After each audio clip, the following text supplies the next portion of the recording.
बिस्मिल्लाहिर्रहमानिर्रहीम। अस्सलाम वालेकुम डियर स्टूडेंट्स, मैं हूं आपका बायोलॉजी इंस्ट्रक्टर उबैदुर रहमान बेग। हम सेल के ऑर्गेनल्स को डिटेल से पढ़ रहे हैं। कल हमने सेल का जो स्ट्रक्चर स्टार्ट किया था it was mitochondria. You can say it clearly. मैंने आपको इसमें इसका स्ट्रक्चर जब बताया तो मैंने पिन पॉइंट किया था कि आप गौर से देखो, आपको इसमें दो मेम्ब्रेन्स नजर आ रही हैं।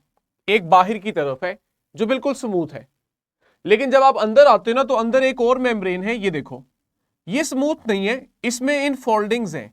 ये जगह जगह से अंदर फोल्ड हुई हुई है, देख रहे हो?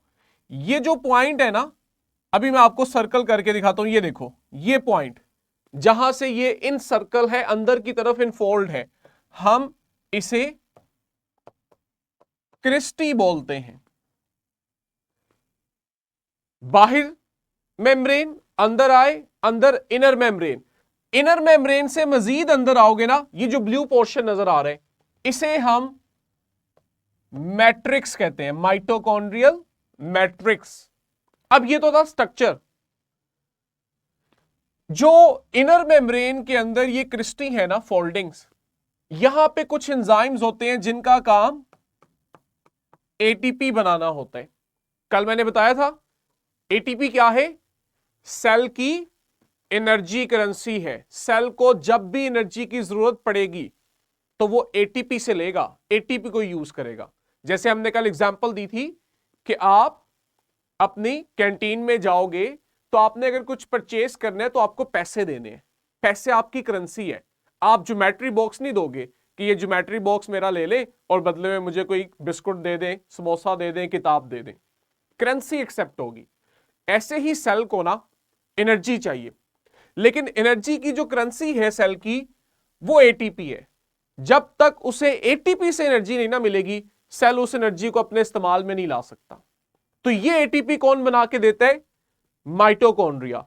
इसलिए हम कहते हैं माइटोकॉन्ड्रिया क्या है? ये हमारे सेल का पावर हाउस है। क्लियर हो गया?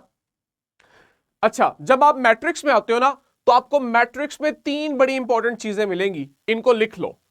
एक, हमें यहां पे डीएनए मिलेगा। दूसरा, आपको यहां पे राइबोसोम्स मिलेंगे। ये राइबोसोम्स क्या है, हमने आज पढ़ना है इंशाल्लाह। तीसरी चीज आपको यहां पे मिलेगी बहुत सी प्रोटीन्स, और इन्हीं प्रोटीन्स में कुछ प्रोटीन्स एंजाइम्स होते हैं। तो डीएनए होगा और राइबोसोम्स होंगे। जहां पे ये दो चीजें इकट्ठी हो, इसको आपने हमेशा याद रखना है। जहां डीएनए और राइबोसोम्स इकट्ठे होंगे वहां प्रोटीन्स भी होंगी, क्योंकि प्रोटीन को बनाने के लिए हमें डीएनए और राइबोसोम की जरूरत पड़ती है। तो माइटोकॉन्ड्रिया जो है, इसकी खास बात यह है, इसके पास अपना डीएनए है। ये मैंने क्या बात कही है? माइटोकॉन्ड्रिया की क्या खास बात है? इसके पास अलग से अपना डीएनए है। अदरवाइज हमने पढ़ा था कि सारे सेल जो है उसका डीएनए न्यूक्लियस में होता है। ऐसे ही है कि पूरा सेल जो है उसका डीएनए न्यूक्लियस में था, लेकिन मैं अभी आपको बता रहा हूं कि माइटोकॉन्ड्रिया के पास भी डीएनए है। तो इसका मतलब यह है कि माइटोकॉन्ड्रिया के पास अपना अलग से डीएनए होता है। तो ये इसकी अच्छी बात है, इसकी अच्छी खुसूसियत है जो इसे बाकियों से अलग करती है। इसलिए हम देखते हैं कि माइटोकॉन्ड्रिया के अंदर बहुत सारे इंपॉर्टेंट काम होते हैं। उनमें से एक काम होता है एनर्जी बनाना। ये जो प्रोसेस है ना, जहां पे माइटोकॉन्ड्रिया सेल के लिए एटीपी बनाता है, एनर्जी बनाता है, हम इस प्रोसेस को कहते हैं सेलुलर रेस्पिरेशन। ये लिख लो। सेलुलर रेस्पिरेशन वो प्रोसेस है जिसके थ्रू माइटोकॉन्ड्रिया सेल को एनर्जी बना के देता है। आई होप कि आपके लिए इसका स्ट्रक्चर, उसकी कंपोजिशन और माइटोकॉन्ड्रिया का फंक्शन जो है वो बहुत अच्छे से क्लियर है। ये अकबर जो है, इसका क्वेश्चन तब लिया जाएगा जब ये बिस्तर से उठ के बैठेगा। चले जी, स्लाइड पे आते हैं, आगे हम स्टार्ट करते हैं। जरा एक नजर देख लो, मैं आपको यहां से दिखाता हूं। हमारा अगला जो स्ट्रक्चर है ना, वो एंडोप्लाज्मिक रेटिकुलम है। अगर आपको याद हो हमने न्यूक्लियस को इस तरह देखा था। अच्छा, न्यूक्लियस जो है मैं भी आपको हाईलाइट करके देता हूं। न्यूक्लियस सिर्फ बच्चों इतने स्ट्रक्चर का नाम है, ये देख रहे हो, दिस इज योर न्यूक्लियस।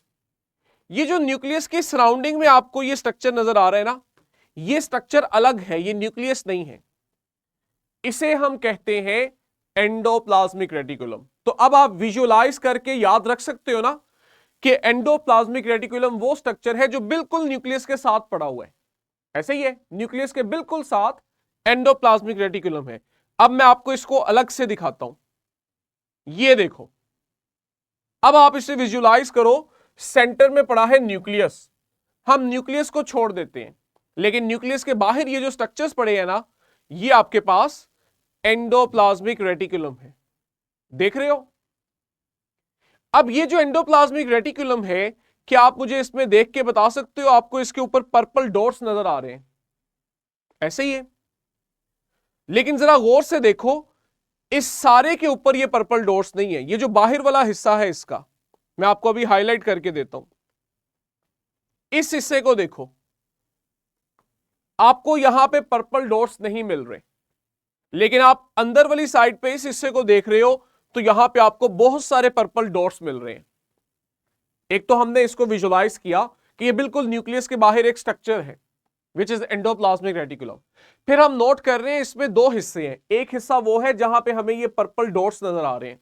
अच्छा, ये पर्पल डॉट्स हमने खुद दिए हुए हैं, इनका कलर नहीं है, ये सिर्फ आपको हाईलाइट करने के लिए कलर दिया हुआ है। और एक हिस्सा इसका ये है जो बिल्कुल स्मूथ है, यहां पे कोई डॉट्स नहीं पड़े हुए। तो मैं कह सकता हूं कि असल में ना एंडोप्लाज्मिक रेटिकुलम पता है क्या चीज है? ये नेटवर्क ऑफ मेम्ब्रेन्स है। मैं क्या लफ्ज बोल रहा हूं? ये एक नेटवर्क है, ये जाल है एक। किस चीज का जाल है? मेम्ब्रेन्स का।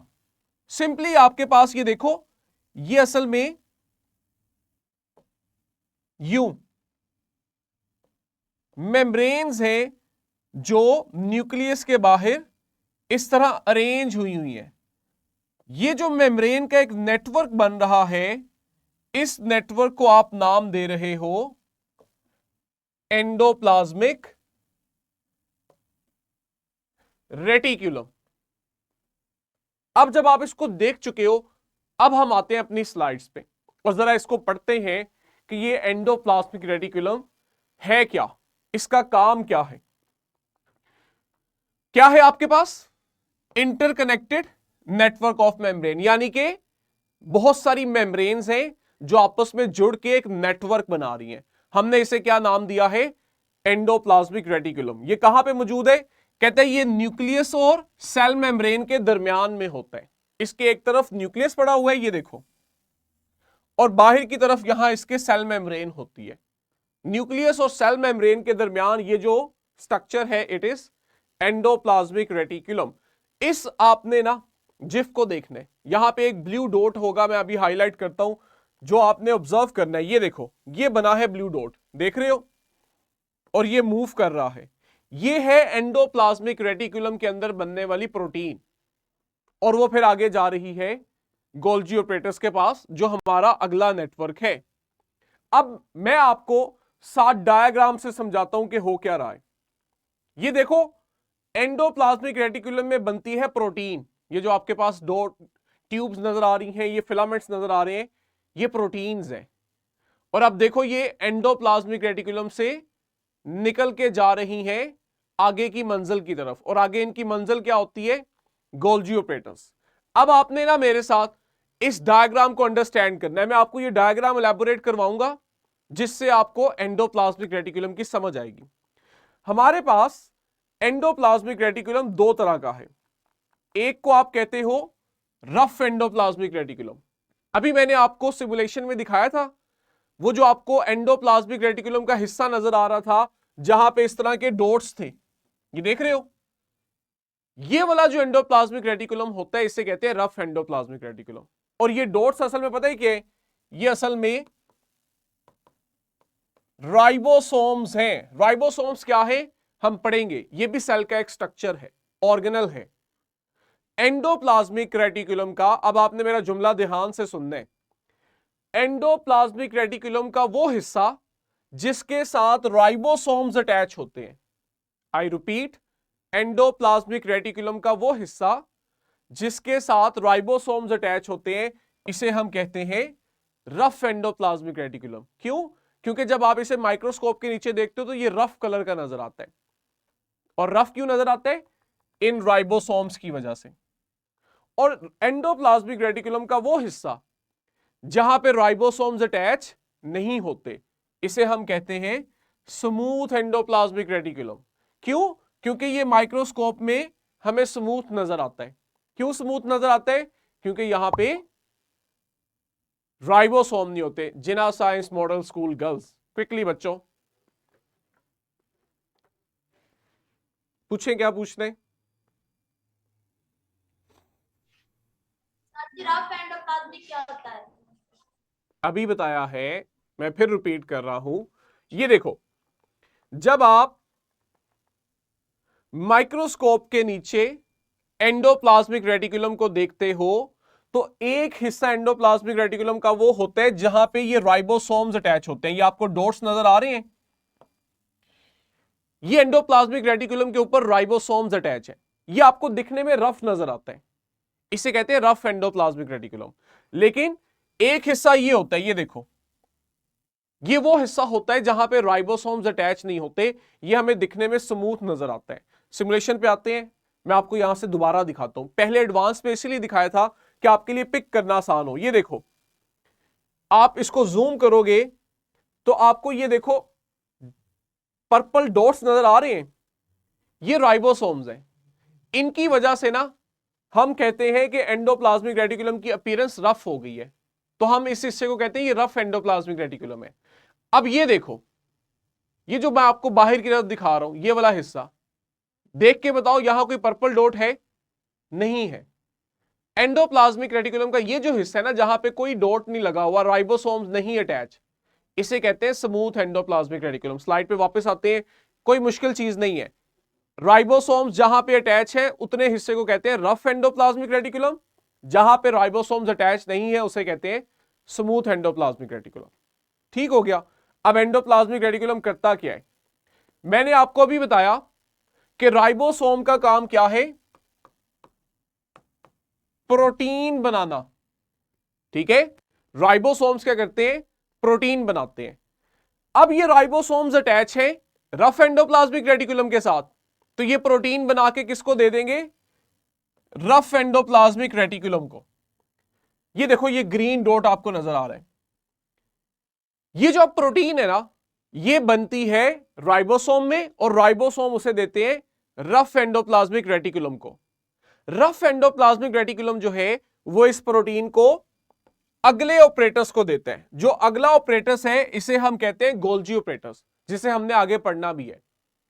तो रफ एंडोप्लाज्मिक रेटिकुलम अपने साथ अटैच राइबोसोम्स की मदद से प्रोटीन बनाता है सेल के लिए, ये इसका काम है। और ये वो प्रोटीन आगे ट्रांसफर करता है गोल्जी ऑपरेटर्स को। क्या करता है गोल्जी ऑपरेटर्स, वो हम आगे पढ़ेंगे। ठीक हो गया। अब जो स्मूथ एंडोप्लाज्मिक रेटिकुलम है ना, ये क्या करता है? अब आप इस टेबल में इन दोनों का फर्क देख सकते हो। इस टेबल को हाईलाइट करो। हमने देखा कि एंडोप्लाज्मिक रेटिकुलम का वो हिस्सा जहां पे राइबोसोम्स हैं वो रफ एंडोप्लाज्मिक रेटिकुलम है, और जहां राइबोसोम नहीं है हमने इसे कहा कि ये स्मूथ एंडोप्लाज्मिक रेटिकुलम है। रफ एंडोप्लाज्मिक रेटिकुलम क्या कर रहा है? सेल को प्रोटीन बना के दे रहा है। क्यों प्रोटीन बना के दे रहे? क्योंकि इसके पास राइबोसोम्स है। स्मूथ क्या करता है? स्मूथ फिर लिपिड्स बनाता है। रफ एंडोप्लाज्मिक रेटिकुलम प्रोटीन बना के देता है, स्मूथ एंडोप्लाज्मिक रेटिकुलम लिपिड्स बना के देते हैं। एक और बड़ा इंपॉर्टेंट काम स्मूथ एंडोप्लाज्मिक रेटिकुलम डिटॉक्सिफिकेशन करता है टॉक्सिक मटेरियल की। जब आप कोई टॉक्सिक चीजें खा लेते हो, अब वो जो टॉक्सिन है वो हमारे लिए नुकसानदेह है, उसके टॉक्सिक इफेक्ट को कम करना या खत्म करना, ये किसका काम होता है? स्मूथ एंडोप्लाज्मिक रेटिकुलम का। ये देखो, मैंने नीचे डायग्राम्स भी बनाई हुई हैं। आप लोगों को इसकी अपीयरेंस पे फर्क नहीं महसूस हो रहा कि ये जो रफ एंडोप्लाज्मिक रेटिकुलम है, आपको जगह जगह इसके ऊपर धब्बे नजर आ रहे हैं, स्पॉट्स नजर आ रहे हैं, जो कि असल में राइबोसोम्स की वजह से हैं। हम इसीलिए इसको रफ कहते हैं। और इसको जरा देखो, इसके ऊपर इस तरह का कोई स्पॉट नहीं है, ये बिल्कुल स्मूथ है, प्लेन है, इसे आप कहते हो स्मूथ एंडोप्लाज्मिक रेटिकुलम। ये जो स्मूथ एंडोप्लाज्मिक रेटिकुलम है, ये आपकी बॉडी में टॉक्सिक चीजों का असर खत्म करता है, उन्हें डिटॉक्सिफाई करता है। मेरा आपसे ये क्वेश्चन है कि क्या हम इतने बेवकूफ हैं कि हम टॉक्सिन्स को ईट करते हैं? क्या हम अपनी रोजमर्रा जिंदगी में टॉक्सिक मटेरियल खाते हैं जिसको स्मूथ एंडोप्लाज्मिक रेटिकुलम डिटॉक्सिफाई करता है, उसका जहर खत्म करता है? क्या हम इस तरह की नुकसानदेह चीजें खाते हैं? जल्दी से नहीं खाते। सभी एग्री करते हैं कि हम ऐसी कोई चीज नहीं खाते जो टॉक्सिक होती है, या हम दिन में कुछ ऐसा खाते हैं जिसमें ये टॉक्सिक इफेक्ट होता है। आप दूसरी स्लाइड ऑन करें। कामरान पब्लिक स्कूल वाले बोले, फिर हम लिटिल स्टार्स वालों से भी लेते हैं। जी, Kamran public school Taunsa girls campus, कोई ऐसी टॉक्सिक चीज खाते हो डिटॉक्सिक, जिसको डिटॉक्सिफाई करना पड़ता है? यस सर, खाते हैं क्या? सर। बहुत सारी चीजें होती हैं, लाइक पॉप्स जैसे चॉकलेट वगैरह होती हैं, उनमें भी तो वो होता है। चॉकलेट के अंदर टॉक्सिन होता है? किसने नहीं कह मतलब दिया? लाइक, नहीं पॉप्स में तो होता है ना। पॉप्स में क्या होता है? वो तो मीठे से नहीं होते। सर ऐसे उसमें नहीं ना, मिर्ची होती हैं, मिर्ची मिर्चे। होती हैं उनमें। वेरी गुड, शाबाश।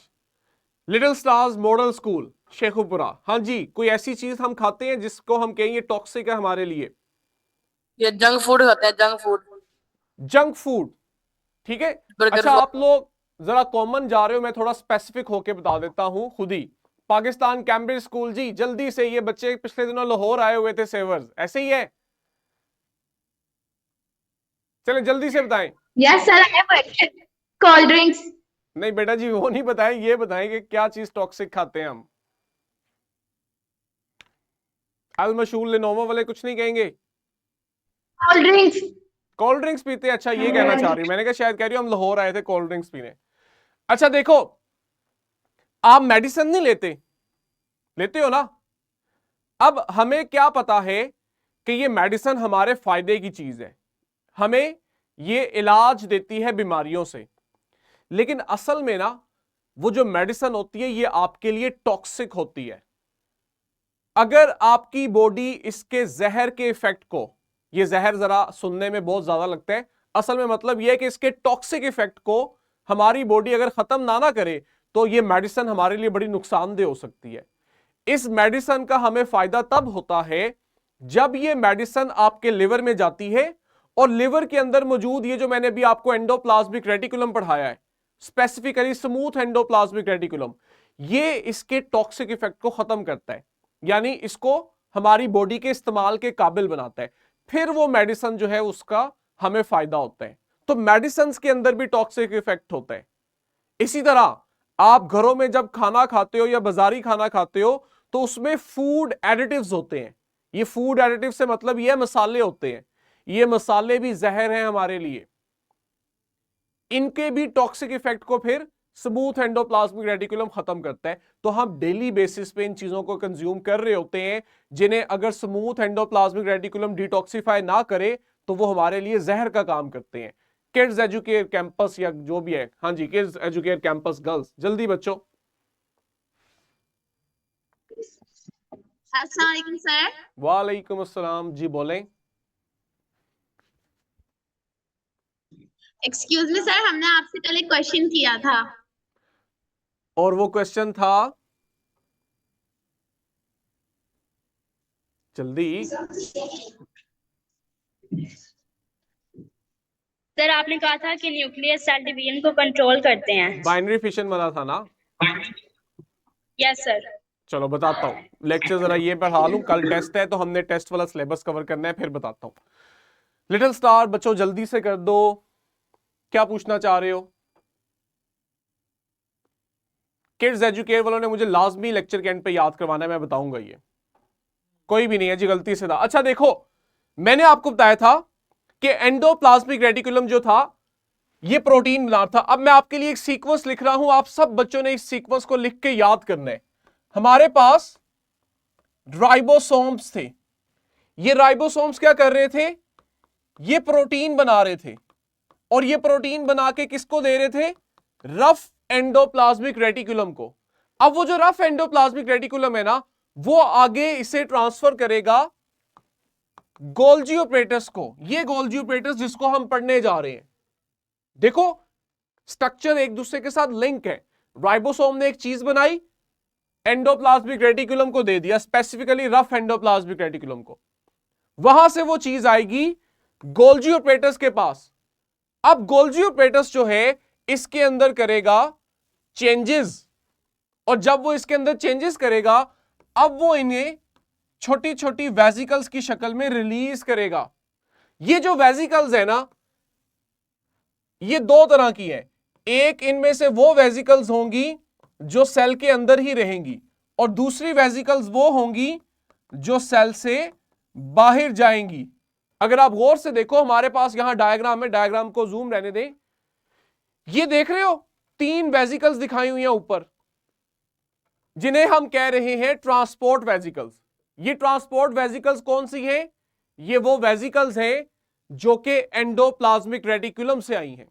ये देखो, एंडोप्लाज्मिक रेटिकुलम के पास जो प्रोटीन है, उन्हें वेसिकल्स की शक्ल में गोल्जी ऑपरेटस को दिया जाता है। गोल्जी ऑपरेटस क्या करता है? इनके अंदर चेंजेस करता है। ठीक है, गोल्जी ऑपरेटस ने इन वेसिकल से जो प्रोटीन्स आ रही हैं, इनके अंदर चेंजेस करनी है। ये देखो यहां मैंने डॉट्स दिखाए हुए हैं, पिंक डॉट्स। ये असल में वो प्रोटीन्स हैं जो इसके पास आई हैं, वो लिपिड्स हैं। मैं यहां लिख भी देता हूं, गोल्जी ऑपरेटस के पास एंडोप्लाज्मिक रेटिकुलम से प्रोटीन्स और लिपिड्स आते हैं। ये उनमें करता है चेंजेस।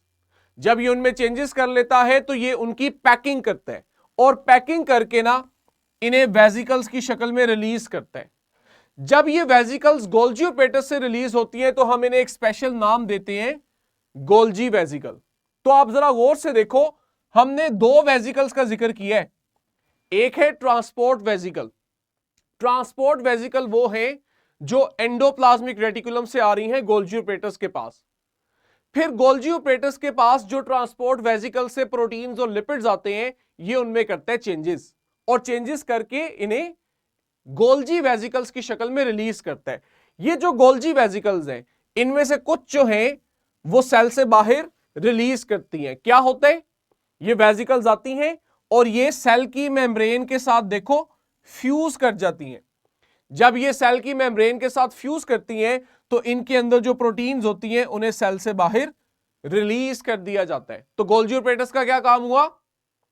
इसका काम एंडोप्लाज्मिक रेटिकुलम से आने वाली प्रोटीन्स और लिपिड्स में चेंजेस करना है, और चेंजेस करने के बाद उन्हें पैक करना है, और पैक करने के बाद इन्हें गोल्जी वेसिकल्स की शक्ल में रिलीज करवा देना है।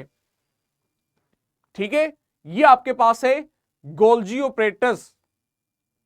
अब अगर आप गोल्जी ऑपरेटस का स्ट्रक्चर देखो तो क्या आपके पास यहां पे भी नेटवर्क ऑफ मेम्ब्रेन है? स्लाइड्स पे वहां पे है, सिमुलेशन पे हमने एंडोप्लाज्मिक रेटिकुलम का जब स्ट्रक्चर देखा, ये देखो, तो मैंने आपको बताया था ये असल में मेम्ब्रेन्स का नेटवर्क है। अब मैं आपको गोल्जी ऑपरेटस का स्ट्रक्चर दिखाता हूं। ये देखो, क्या ये गोल्जी ऑपरेटस का स्ट्रक्चर भी मेम्ब्रेन्स का नेटवर्क नहीं है? असल में ये मेम्ब्रेन्स ही हैं। क्या आप इसमें नोटिस कर सकते हो कि छोटी छोटी वेसिकल्स हैं जो ट्रांसफर हो रही हैं बन के? देख रहे हो, आपके पास मल्टीपल वेसिकल्स हैं जो कि गोल्जी ऑपरेटस बना रहा है और उन्हें एक जगह से दूसरी जगह ट्रांसफर कर रहा है। ये देखो, ये एक वेसिकल है, ये वेसिकल आ रही है, ये अभी अभी फ्यूज हुई है। अब अगर हम जब गोल्जी ऑपरेटस को देखते हैं तो गोल्जी ऑपरेटस हमें क्या नजर आता है? ये भी आपके पास मेम्ब्रेन्स का ही नेटवर्क है। नोटिस किया, ये आपके पास मेम्ब्रेन्स पड़ी हुई हैं। ये जो इनके मेम्ब्रेन स्ट्रक्चर्स है ना, इनको हम नाम देते हैं सिस्टर्नी। ठीक है, ये जो मेम्ब्रेन नेटवर्क्स हैं हम इन्हें कहते हैं सिस्टर्नी। स्लाइड्स पे आओ, बस आपने विजुलाइज करना है कि ये इस तरह से आपके पास मेम्ब्रेन स्ट्रक्चर्स ही होता है। एंडोप्लाज्मिक रेटिकुलम भी मेम्ब्रेन स्ट्रक्चर है और गोल्जी ऑपरेटस भी। स्लाइड्स ये देखो, अब इस आपने छोटी सी वीडियो क्लिप को देखना है। ये एंडोप्लाज्मिक रेटिकुलम से देखो प्रोटीन्स बन रही हैं और ये जा रही हैं गोल्जी ऑपरेटस के पास। गोल्जी ऑपरेटस आपको नजर आ रहा है येलो, ये देखो, ये प्रोटीन्स जो एंडोप्लाज्मिक रेटिकुलम से बनी ये चली गई हैं गोल्जी ऑपरेटस के पास। गोल्जी ऑपरेटस जो है ये इन्हें करता है मॉडिफाई।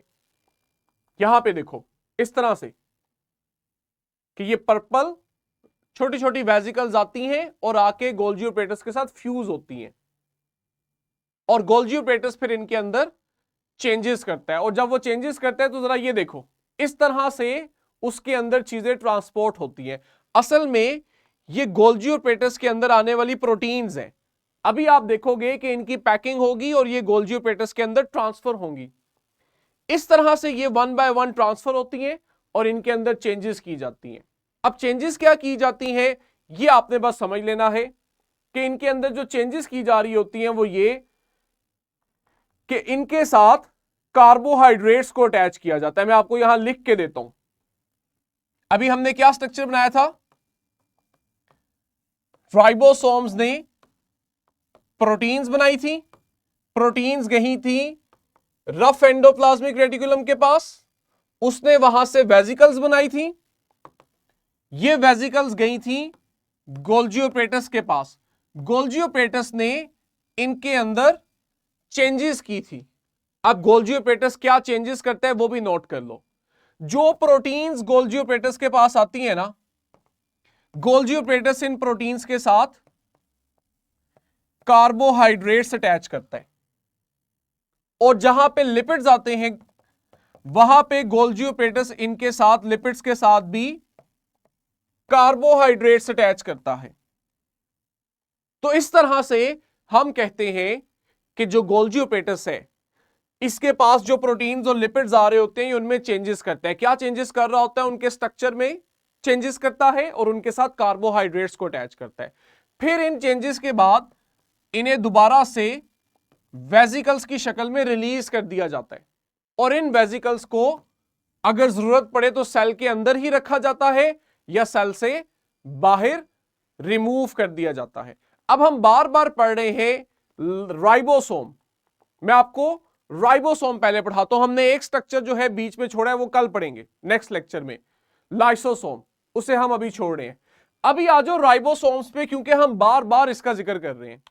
राइबोसोम्स क्या है, जब आप माइक्रोस्कोप में देखते हो तो आपको छोटे छोटे ग्रेन लाइक स्ट्रक्चर्स मिलते हैं। ग्रेन समझते हो, दाना। आपको सेल के साइटोप्लाज्म में छोटे छोटे दाने नजर आते हैं। ये जो स्ट्रक्चर्स होते हैं ये असल में राइबोसोम्स होते हैं। जब आप राइबोसोम को डिटेल देखते हो तो आपको पता लगता है इसके दो यूनिट्स हैं, एक लार्जर यूनिट है और दूसरा स्मॉलर यूनिट है। ध्यान से बच्चों इस पे आपने फोकस करना है क्योंकि हम राइबोसोम का जिक्र बहुत दफा कर चुके हैं और आगे करेंगे। राइबोसोम वो चीज है जो सेल में प्रोटीन बनाती है और राइबोसोम में दो स्ट्रक्चर्स हैं, एक का साइज बड़ा है एक का छोटा है। एक को आप कहते हो ये उसका लार्ज यूनिट है और दूसरे को आप कहते हो ये उसका स्मॉल सब यूनिट है। ठीक हो गया। अब अगर आप सेल के अंदर इन्हें देखो तो या तो आपको ये साइटोप्लाज्म के अंदर फ्री मिलते हैं, यानी ये किसी के साथ अटैच नहीं होते, फ्रीली पड़े होते हैं साइटोप्लाज्म में, या फिर अभी हमने देखा कि ये एंडोप्लाज्मिक रेटिकुलम के साथ अटैच थे। अभी अभी पढ़ के आए ना कि ये एंडोप्लाज्मिक रेटिकुलम के साथ भी अटैच होते हैं।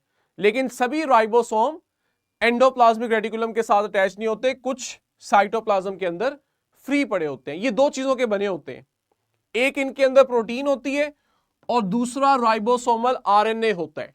कल हमने जब आरएनए का जिक्र किया था तो किसी बच्चे ने पूछा था सर आरएनए क्या है। आरएनए भी न्यूक्लिक एसिड है।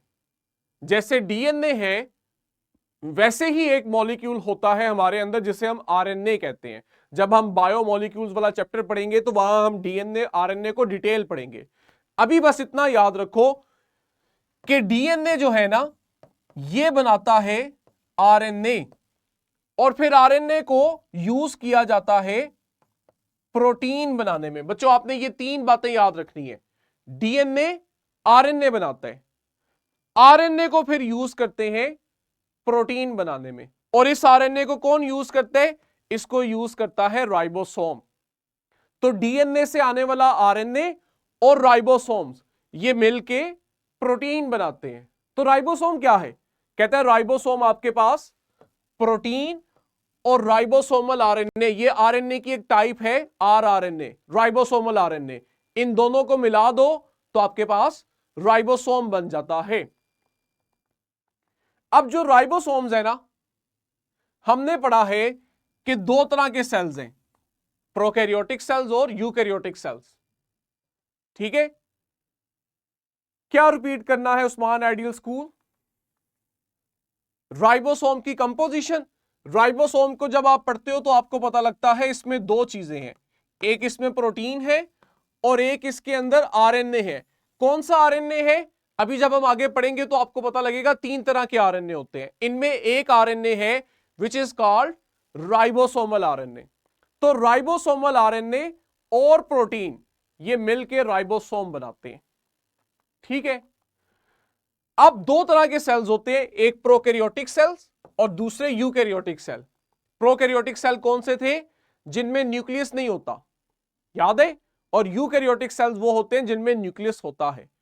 तो जो आपके पास प्रोकैरियोटिक सेल्स है ना, इनके राइबोसोम छोटे साइज के होते हैं, और जो यूकैरियोटिक सेल्स हैं इनके राइबोसोम का साइज बड़ा होता है। यह आपने याद रखना है कि जो प्रोकैरियोटिक सेल्स में राइबोसोम्स हैं ये छोटे होते हैं, और जो यूकैरियोटिक सेल के राइबोसोम्स हैं ये लार्ज होते हैं। आप अपने क्लास टीचर से पूछ सकते हो कि ये 70S 80S क्या है। टाइम मिला तो आप नेक्स्ट लेक्चर में मुझसे भी पूछ लेना। ये देखो, आपने इस जिफ को देखना है जहां से आपको पता लगेगा ये न्यूक्लियस के पास है डीएनए। अभी मैंने बताया डीएनए से क्या बनता है? आरएनए। आरएनए जब आता है साइटोप्लाज्म में, ये साइटोप्लाज्म है, तो साइटोप्लाज्म में आप देखते हो राइबोसोम्स आते हैं और आरएनए से मिलके प्रोटीन बना देते हैं। इसको दोबारा खुद से देखो बच्चों, ये चीज आपने बार बार इसको देखना है। न्यूक्लियस के पास डीएनए है, डीएनए से बना आरएनए, आरएनए आया साइटोप्लाज्म में, राइबोसोम्स ने वहां से प्रोटीन बना दी। ये है राइबोसोम्स। अब मैंने यहां पे कुछ छोटी छोटी एनिमेशंस ऐड की हैं, आपने अपने क्लास टीचर के साथ इन्हें डिस्कस करना है। ये आपके लेवल पे नहीं है, ये थोड़ी एडवांस है, लेकिन आप एडवांस चीज भी जब पढ़ोगे तो आपके जहन में एक आइडिया हो जाएगा। हम लोग बायोमोलिक्यूल्स वाले लेक्चर में ना इसको देखेंगे एक दफा कि ये राइबोसोम्स किस तरह से प्रोटीन बनाते हैं। आपके पास ये स्लाइड्स आ जानी चाहिए, ये कल टीचर्स के साथ शेयर हो चुकी हैं। ठीक है, आपने बस देखना है कि किस तरह से राइबोसोम प्रोटीन बना रहे हैं। ये देखो, ये राइबोसोम के ऊपर प्रोटीन बन रही है, और वो कैसे प्रोटीन बना रहे हैं ये जब हमारा चैप्टर आएगा तो हम वहां पे उसे डिटेल पढ़ेंगे। आज के लिए इतना ही था। हमने राइबोसोम तक पढ़ लिया है इस चैप्टर को। सबसे पहले हमने सेल को as a basic unit of life पढ़ा था, फिर एनिमल और प्लांट सेल्स में कंपैरिजन किया था, उसके बाद हमने ये एसएलओ स्टार्ट किया था जिसमें हम सेल के ऑर्गेनल्स को पढ़ रहे हैं। और हमने क्या कुछ पढ़ लिया है? सेल वॉल पढ़ ली है, सेल मेम्ब्रेन पढ़ ली है, साइटोप्लाज्म पढ़ लिया है। ठीक है, इसके अंदर मौजूद endoplasmic reticulum, Golgi apparatus, ribosome, mitochondria और न्यूक्लियस, ये वो स्ट्रक्चर्स हैं जिन्हें हमने इस वीक में पढ़ा है। कल आपका यहां तक टेस्ट है। गुड लक, अल्लाह हाफिज।